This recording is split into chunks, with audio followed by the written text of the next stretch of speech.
헬로티비 뉴스에서는 우리 지역 시의원으로부터 올 한 해 의정활동 계획과 과제를 들어보는 시간 마련했습니다. 오늘은 최재란 서울시 의원을 만나봅니다.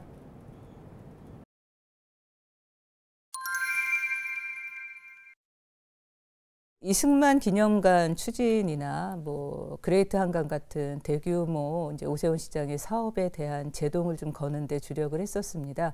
그러니까 사업 자체가 옳다 그르다 이걸 떠나서 굉장히 신중하게 접근하고 시의회의 어떤 심의나 아니면 전문가 단체의 어떤 토론을 통하지 않고 그냥 시장 방침으로 거대한 예산을 투입해야 되는 사업들이 진행되는 거에 대해서 좀 여러 가지 현안을 구체적으로 좀 지적하는 그런 시간을 보냈다고 말씀드리겠습니다. 교수는 이제 논문으로 말하고 이제 의원은 이제 입법 활동, 조례로 말한다 이런 얘기가 있는데요. 우선은 이제 조례 제정했던 것들 좀 말씀을 드리자면 그 대안학교를 다니는 청소년들이 있습니다. 근데 이게 서울시 교육청과 지방교육청이 그 지원하는 기준이 상이하다 보니까 지원의 사각지대에 놓인 학생들이 좀 있었어요. 그래서 그 학생들을 지원할 수 있는 조례도 좀 일부 개정을 했고, 그리고 기후 위기가 좀 여러 가지 사회 재난으로 이어지고 있습니다. 지난해 저희 양천구에 화재와 폭발 사고가 있었습니다. 그때 당시에 우리 학생들이 그 아무런 좀 배려 아니면 지원 이런 걸 받지 못했다는 민원이 있었어요. 그래서 이제 기존에는 교육청에서 교육지원금을 지원하고 있었지만 거기에 사회 재난도 포함을 시켜서 앞으로는 수해라든가 화재에 노출된 우리 피해 학생들도 지원받을 수 있도록 조례도 또 일부 개정했습니다. AI 디지털 교과서 문제인데요. 개인적으로는 아마 막을 수 없는 시대적인 흐름이 아니겠냐라는 생각을 가지고 있지만 현장에서 갈등이 있는 이유를 들여다봤을 때 첫 번째 이제 두 가지 정도 문제를 말씀하세요.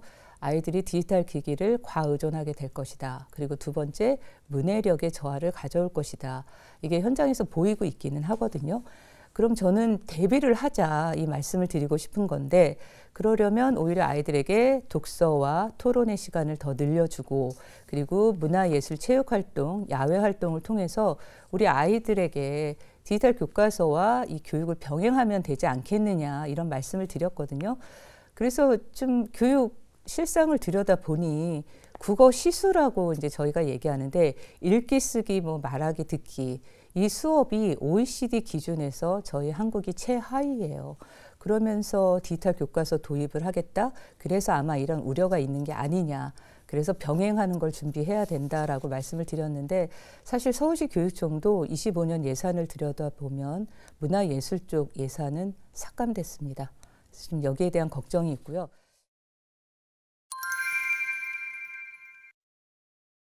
가장 뜨거웠던 것이 이승만 기념관 건립 문제였습니다.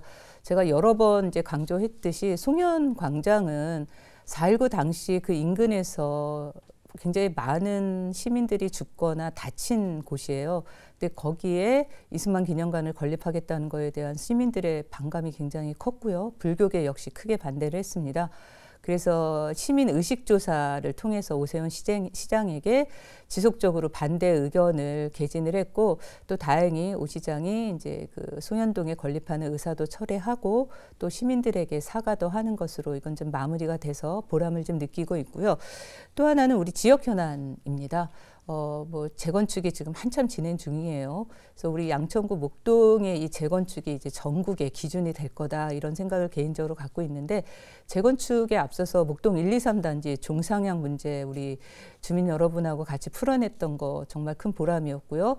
그리고 사실 오 시장이 재건축은 활성화하고 있는데 리모델링은 굉장히 부정적으로 바라봐요. 그래서 리모델링에 대해서도 많이 논했었던 그런 기억이 있습니다. 그래서 덕분에 우리 모기동 우성아파트 리모델링이 지금 전국에서 제일 빠르게 진행이 되고 있고요. 국회 을지로위원회가 있다라고 하면은 이제 저희 서울시 의회에는 민생실천위원회가 있습니다. 그러니까 이게 을의 어려움에 귀를 기울이는 더불어민주당만의 어떤 민생실천 기구예요. 그래서 거기서 이제 복지분과장을 맡고 있기 때문에 우리 서울시 그리고 양천 구민들의 을의 목소리에 더 귀를 기울이겠다 이런 말씀을 좀 드리고 싶고요. 더불어민주당 서울시당의 대변인을 맡게 됐습니다. 이제 조기 대선 시계가 빨리 돌아가고 있어요. 그래서 좀 우리 당의 목소리도 정확하게 전달을 하고 또 우리 주권자들께서 현명한 판단을 하실 수 있도록 바른 정보를 전달하는데 매진하겠다 이런 말씀도 드리고 싶고, 그리고 말씀드린 것처럼 학교에서 자원봉사 활동이 활성화될 수 있도록 이건 좀 조례라든가 아니면 교육부와 같은 토론 등을 통해서 다시 활성화시키는 방법도 좀 모색을 하고 싶고요.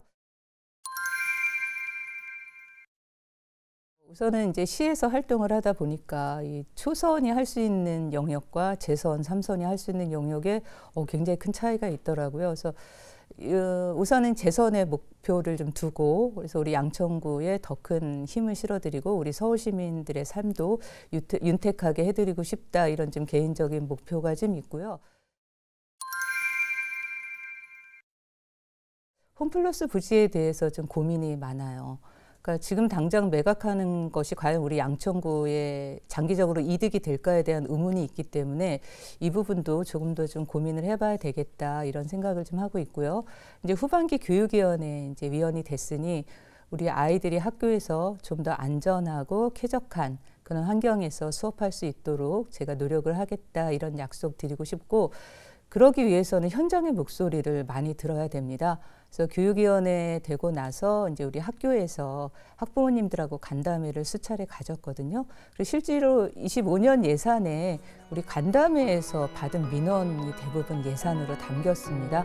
그래서 올 한 해도 소통하고 또 서울시와 우리 교육청과 우리 양천구를 잇는 그런 역할에 충실하겠다 이렇게 말씀드리고 싶습니다.